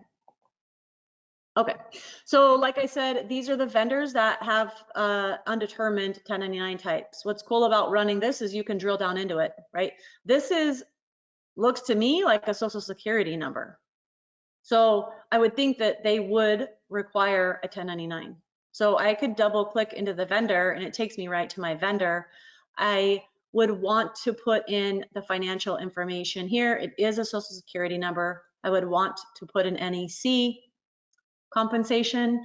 The NEC, this replaces box 7 of the miscellaneous form. So the miscellaneous form, 1099 miscellaneous form, is still around, but the NEC is replacing the box 7 that used to be in the miscellaneous. That's what this is for.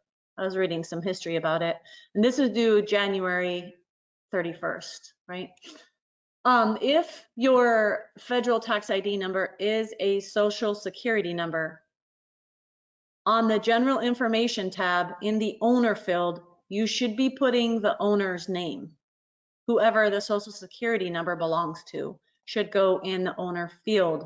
If you look in the bottom left corner, it says business owner's name, required for 1099 if the federal ID number is a social security number. So I should be putting that here. Maybe I should have put like Gary Rice so it makes sense to us, but Gary Rice is the owner of Rice Landscaper Co., G. Rice. Okay. Then I can go to File Refresh, and Gary's removed from my list. I would go through and remove all of these from my list. Either they get one or they don't. If they get one, what type do they get?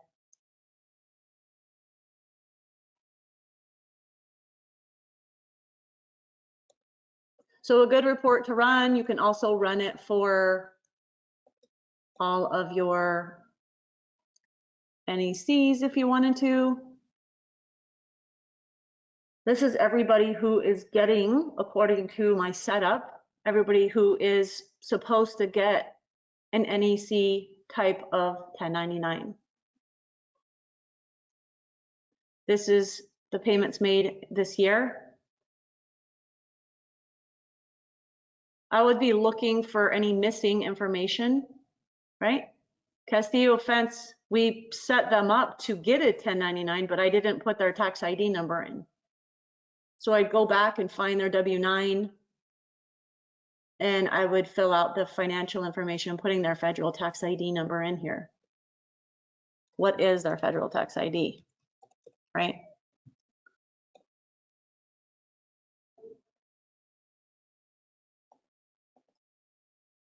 And now it's there. Another best practice, I guess, would be to scan and attach their W-9 to the paperclip here, if that's something you guys do.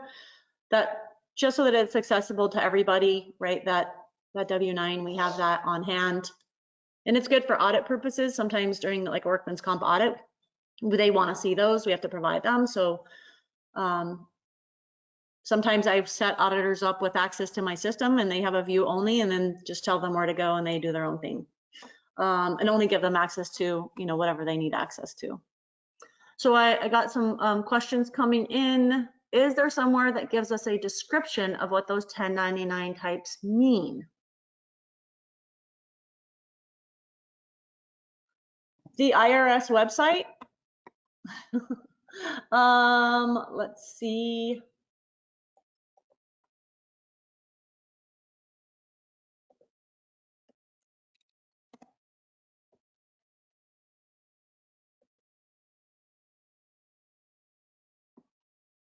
I'm in the help menu right now. This usually does give us a lot of good information about the different forms about 1099 types. Here we go. So this is in help. So I just went to Sage Help, typed in, vendor 1099, and then we have the different types.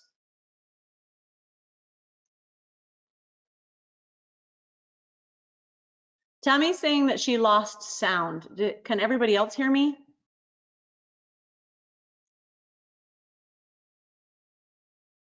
Tammy, it seems everybody else can hear me. It sounds like it was just you. So, okay, you can hear me now. Okay, good. Maybe you're having some issues with the computer. Yeah, but this help menu along the left-hand pane about 1099 types will give you what those are for. Hopefully that answered your question, Shauna. Cindy says, when I type in 0, it won't allow me to stay and run the report. Yeah, so it's not going to accept 0 as an option when you're running that report. You have to, in the 1099 type in list, you're going to put equal 0 like this. If you put equal 0, then you can run the report and see all of your undetermined. Did that work for you? So it's not going to accept 0, right? This is your 0. Okay, cool. Lori is asking, if you have a balance under 600, do you usually send a 1099? No, yeah. So if it's only the balance is over $600, yeah. If it's under 600, it's not required. So cool. As you're reviewing the reports, the balances here, if something doesn't look right to you, you have to make an adjustment. You're new to Sage. For all of my new users that came into Sage this year, half of the year, mid-year, they went live. October, they went live. Make sure that you go back and adjust your startup balances for any payments made out of your legacy system for the current calendar year for those 1099 vendors. So how do you do that? You're going to go to 44 vendors. You're going to pull up your vendor. You're going to go to options, 1099 balance, startup adjustment. You'll put in your adjustment date. So if you went live in October, you're going to put 9/30. It's going to give you the balance that was paid out of Sage. And then here where it says startup adjustment amount, you're going to say, I paid Peterson Construction $5,000 out of my legacy system, and then you'll save. So the new result is $6,000, save. Now when I prepare a 1099 for them, it's going to be for what I've paid them for this calendar year. That tool is not only available for clients that went live this year, but if you find something in your audit process of maybe something was missed, didn't get coded properly, I can't think of anything that wouldn't. You paid somebody cash or something, I don't even know. And you need to record it here. You could record it here and adjust what their balance is. Underneath options, you can also see the 1099 balance for each calendar year. That's just a view only type of screen.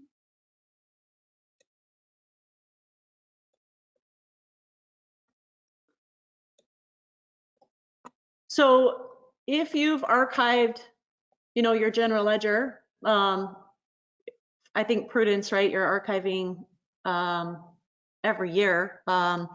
You should be able to process are you processing your 1099s in your current data folder, or are you going into your archived folder? You should be able to do that in your current folder, right? 1099 totals are automatically accumulated by year, and you don't have to reset the 1099 balances. Yeah, so you're doing that in your current year. That's what I thought. Okay. So John's asking, when making the adjustments, it's only for 1099 purposes, correct?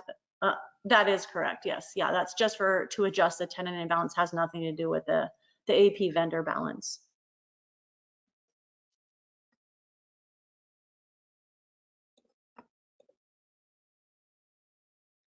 So after you've run your final accounts payable check for the year, you go through, make sure, like I said, all the 1099 data is correct as far as everybody's setup is concerned. You're gonna also want to run 415 payment journal 61, report number 61. Here.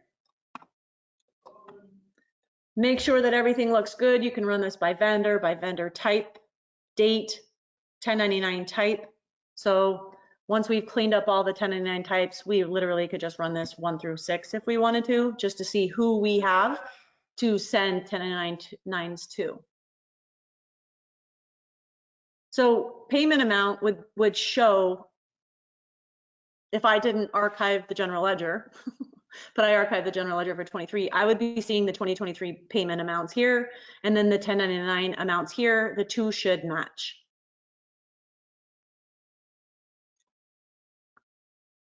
So my payment amount, my 1099 amount, they should match. This is everybody who's getting a 1099 in my system according to my report.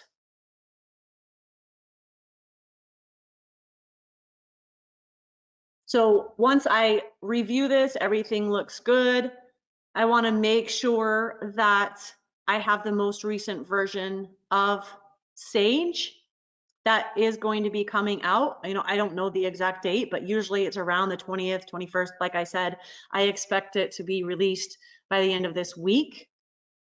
But you want to make sure, also remember that your payroll is done for 2023 before you update your system, because it's going to bring in 2024 tax tables. If you still have payroll to process for 2023, you're not going to want to use the 2024 tax tables, right? So these 1099s are not due until the end of January. I understand we're trying to get ahead, but you will want to update Sage with the new update before you do the 1099 so that you have the most recent current version of the 1099.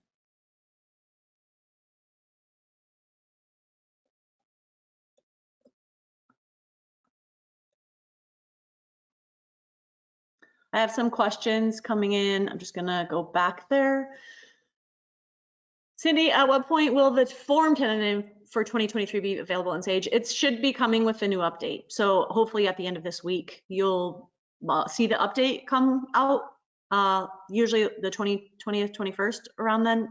So we should be seeing that here shortly, and that new form should be in that update. Tammy's asking, if the payroll is processed and posted but not closed, can we update Sage? Yeah, as long as you don't have any more payroll to process for 2023, you're not going to have the, you're not going to be using trial compute, final compute to compute your payroll using the tax tables. Then there's no reason why you can't update, unless you think that something may come down the line that, oh, you're gonna have to create a payroll check. You may want to wait. But yeah, as long as your payroll is done, then you can update Sage. And again, if you're not on 25, version 25, and you weren't on last week's call, Sage version 25 was a big update, and it does require specific server requirements. If you are not, or your server does not meet those minimum requirements, you do not want to update to 25, because you will not be able to run Sage. So I did hopefully get everybody's request out to them that wanted me to send them the version 25 requirements. If you need, and you weren't on the call last week, shoot me, just put a little message in there to send you the requirements, and I'll get those to you if you're not on version 25. You definitely want to be moving, upgrading your system to version 25. And then obviously the new version will be 25. So yes, I will send that to you, Nicole.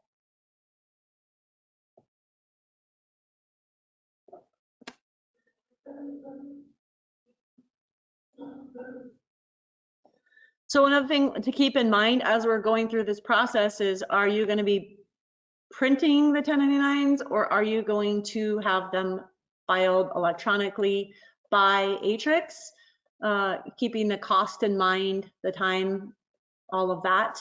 This is where we're going to kick off the process once we've ensured all of our vendor payments and are in the system correctly. All the vendors are in there with their proper setup, their tax ID numbers, their type, things like that. 4.5 is where we're going to go to file them. Notice there is NEC. Miscellaneous would be a separate run. Interest and dividends. So all separate processes, all separate forms. Yes, Cheryl, I will send them to you as well.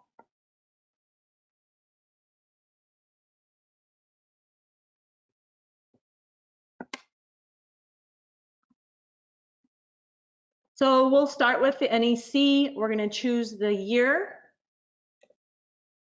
and run a report.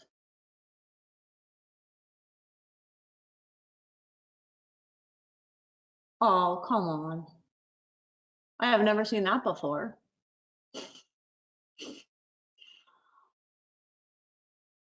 That's interesting. Has anybody seen that before? This big thing, update in progress? I tested this just this morning and I didn't have that.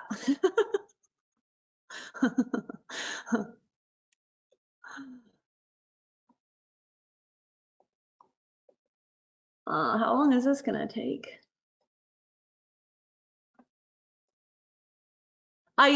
John, I usually do see an update, like there's an update, and then I usually can complete expired when I'm walking somebody through the process, right? There's an option for complete expired and I don't have to update. I've never seen this big box look like this.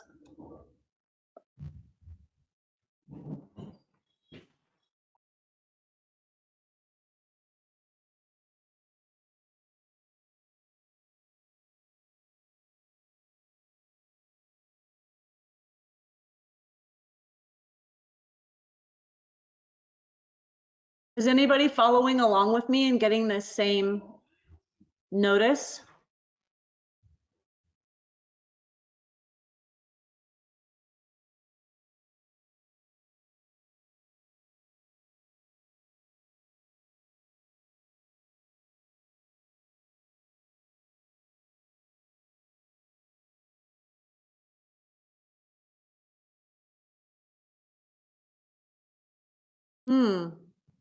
It just has to happen during my call, right? Oh, good. It looks like we're making some progress here. Is this the same process? Is this process the same if we're having Atrix send paper copy? Yes, this will be the process.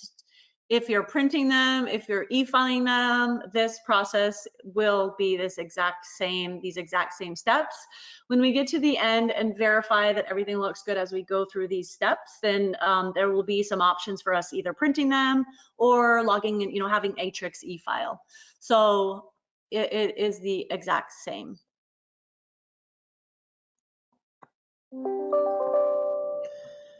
So before we begin, it's saying that, are we wanting to test drive? So you guys can definitely go through a test drive of this process today, right now, with me, with 25, the first 25 recipients, with all of your recipients. You're test driving it. You can close it at any time. It's not going to save anything, not going to mess anything up.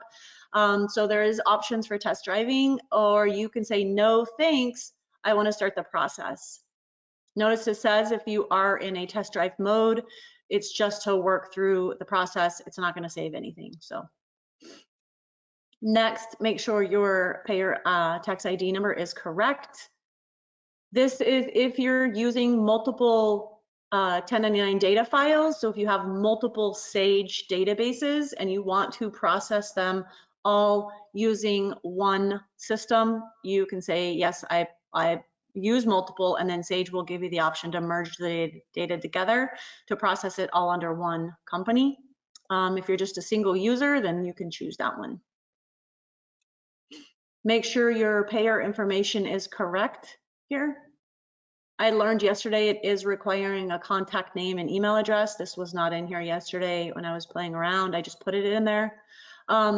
This information, I'm gonna go back, is coming from 7-1. So you wanna make sure your company information is up to date and accurate with the most, accurate information.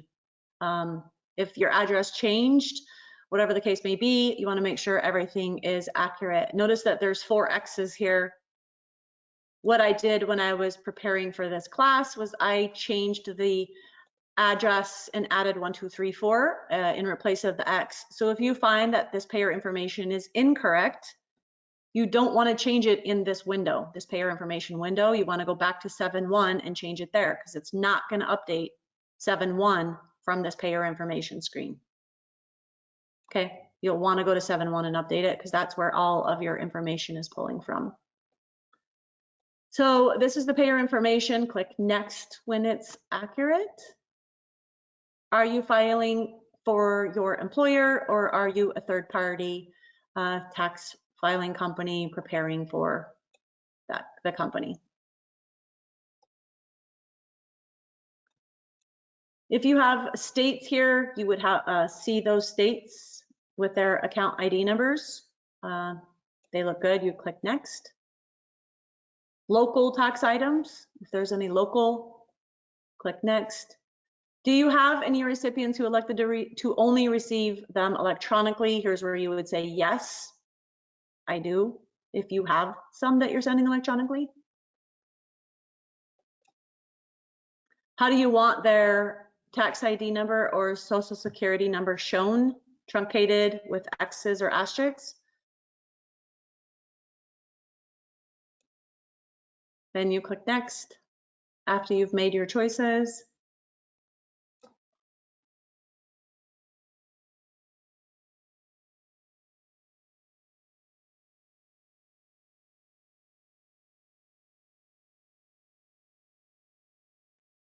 So I have 5 1099s, NEC, right? Because I still have miscellaneous, I still have interest if that's something that my company does. And if we pay dividends, then I need to be preparing those 1099s as well.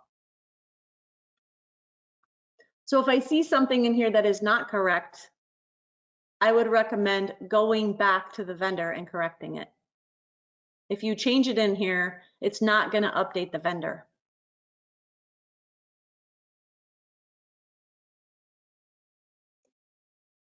So the blue area here, verify recipient taxpayer identification number. Whatever it says in the upper left corner that's blue, it's going to highlight the column in which it's referring to, and it's going to want you to review that information.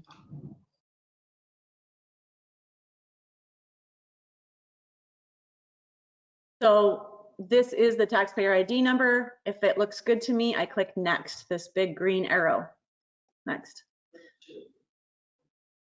Verify, check if it's a federal ID number, is checked if it is a federal ID number. If it's a social security number, it would not be checked. And it is checked because these are all federal ID numbers. Next, verify their names. Again, the blue area, it's going to highlight what it wants you to review. Review their address. Verify the income boxes.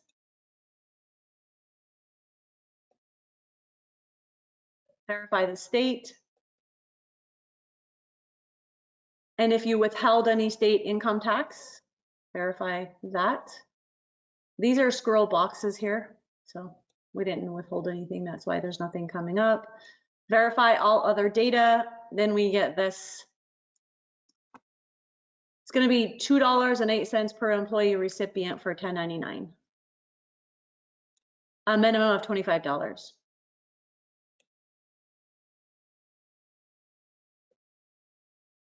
So 1099 printing and filing options. E-file service allows you to pick the filing date.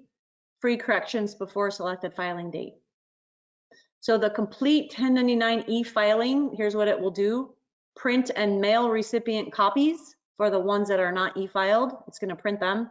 E-file only, we don't have any of them. If we did, we would see the number there.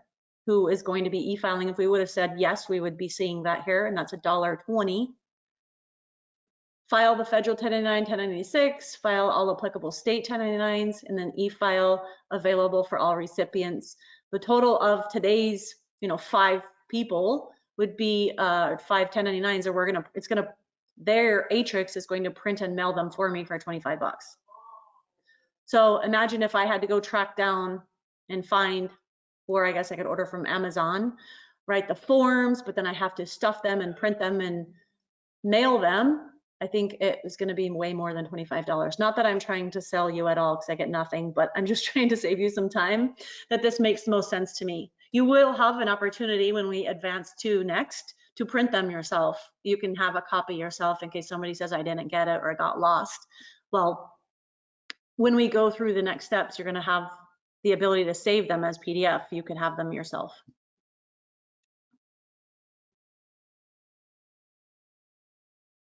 Just looking at the questions.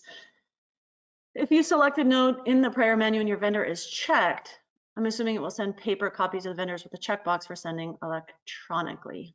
Yeah, if we said no there, then it's saying that they're, just like we did, that there aren't any. It's going to send them, print and mail them. To answer your question. Here's some other options. I could check the box, other options. I could say I want to print the recipient copies, but I also want to e-file the federal.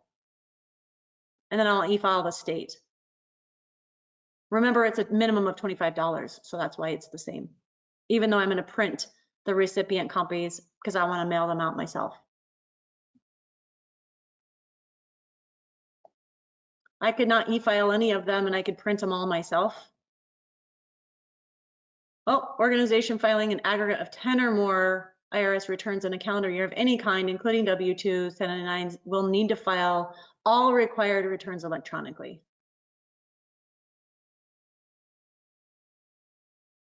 Interesting. It's the first time I've seen that pop up. Many states have lowered the electronic filing requirements to align with the new federal requirements of electronic filing if more than 10 returns. So you can print, I guess, if you have less than 10. That's what it's saying, right? So these options, print, that allows you to print. If you decide you want to print, it's costing you $0 from Sage, but it's costing you, obviously you have to buy the forms and all of that jazz. So if I'm doing the complete 1099 e-filing service, I have a question. If we are signed up for Atrix for payroll W-2s, do I need to sign up separately for 1099s? No, you're going to log in using the same information. So you click next, then it's going to give you an option to buy a PDF of your 1099s for $34. You can say no, I don't want to buy it, or you can say yes. Then it's saying it's going to give you a list of which states that it's going to file the forms in as well. Based on your selections, we're going to go through a review process. This is just telling us what we're going to review. We're going to be reviewing the federal, California recipient, and the payer. Read the white box. You will not be able to view your recipient copies while in the forms viewer. If you would like to view your recipient 1099s, please choose to reprint in the 1099 history file option screen at the end of the process.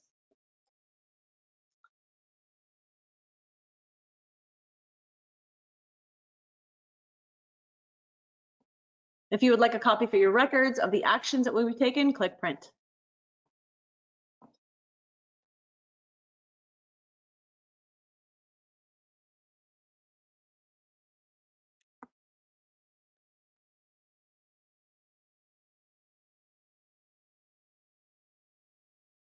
The yellow area in the upper left tells us what report we're on. of, this is one of 5. This is the federal 1099 NEC. Each one of these is a different recipient, right? Sue, Johnson Drywall, Morales Masonry. I could click print copy, save it as a PDF, tells you right here, click print copy, and then click next step. So it tells you exactly what to do. You can print your copy, click next step.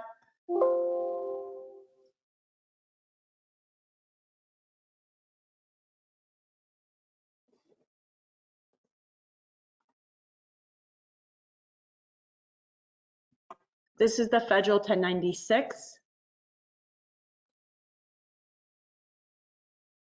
So this is specifically for NEC, right? 1099 NEC. If we were to do this for a miscellaneous, we're also going to have to print this for miscellaneous. Here's the interest, here's the dividend. So we would have a 1096 for each one of those submissions if we had to do different forms for each one of the 1099 types. Print it, next step.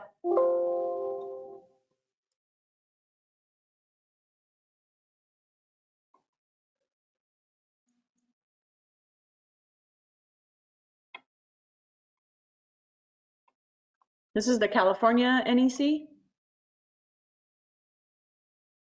Print, next step.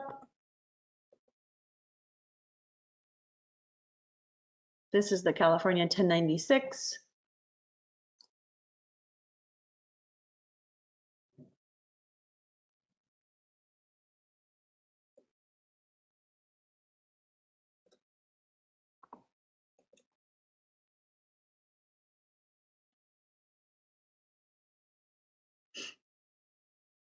And now we're on the payer copy, our copy, print, next step.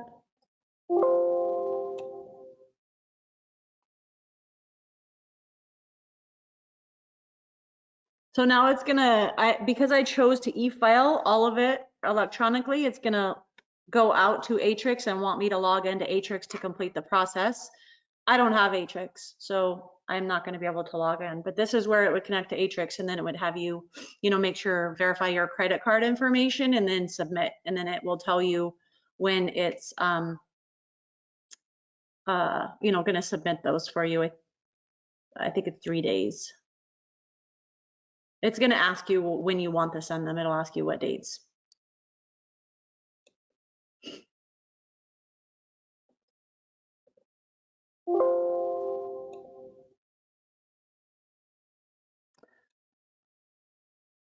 So that is the 1099 process. Obviously, if you are printing the forms yourself, you're actually going to be putting the paper in your paper, your printer, obviously, and printing on them. This is the view history button that it said to view the copies for the recipients. If the recipient lost theirs or whatever, or didn't get it, or whatever the case may be, this is where you would be able to reprint it, where it was saying that you would have to go back and view the history. This is the button. You would click here and you can view and print, and you'd be able to extract just their form from there. So any questions about the 1099 process?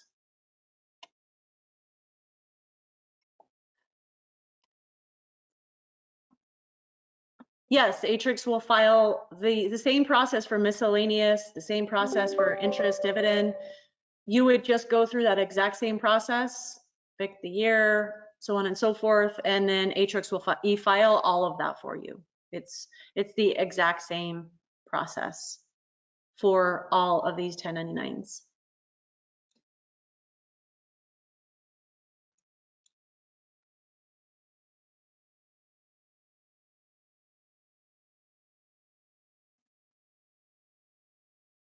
Any questions? Okay, so let's just recap, or not recap, but we're going to close out by talking about resources, year-end resources. If you get stuck, you need additional help.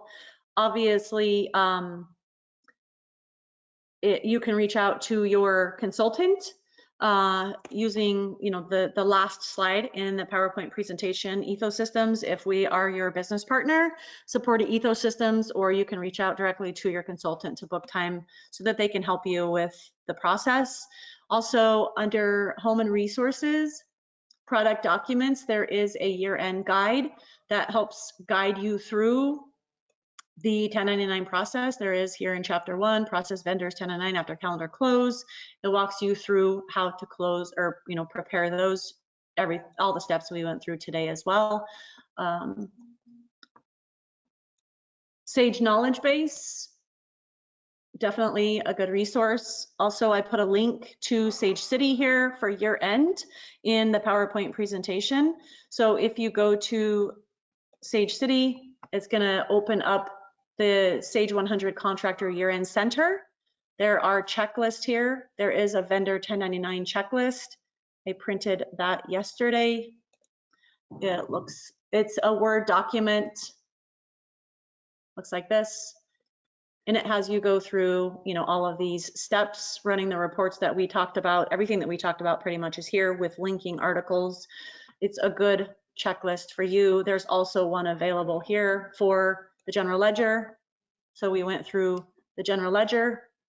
So Sage has prepared this checklist for you. Everything that we went through today is in here with the exception of what I threw in there with regards to running, you know, all of those reports and your trial balance and reconciling them. Then here is also the checklist for archiving your fiscal year end with linking articles. So all of that, all of those checklists are available right here where it says US checklist. If you're in Canada, you're going to want to use the Canadian versions. So US, Canadian, really great tools. Also, you're going to be able to access your updates here. And then you have, you know, questions, frequently asked questions regarding the forms here if you have additional questions. So I thank you all for joining today, and this PowerPoint presentation was attached. It's also going to be available after the call, and then Jen will send out this recording if you're registered. So everybody that's on the call will get a copy. And then if you had a team member who wasn't present but they registered, they'll also get a copy of the recording so that you have that to go back and reference. So have a great holiday, and I appreciate all of your time and attention here today, and hopefully that helped a little bit for you guys. So I will talk to you later. Bye guys.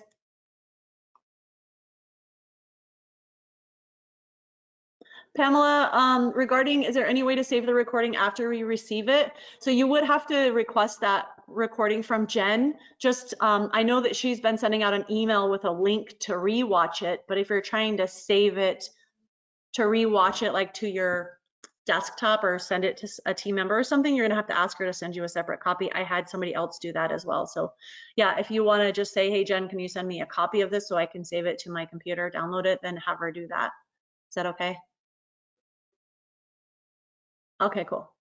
All right, I will talk to you later, you guys. Have a Merry Christmas and a Happy New Year.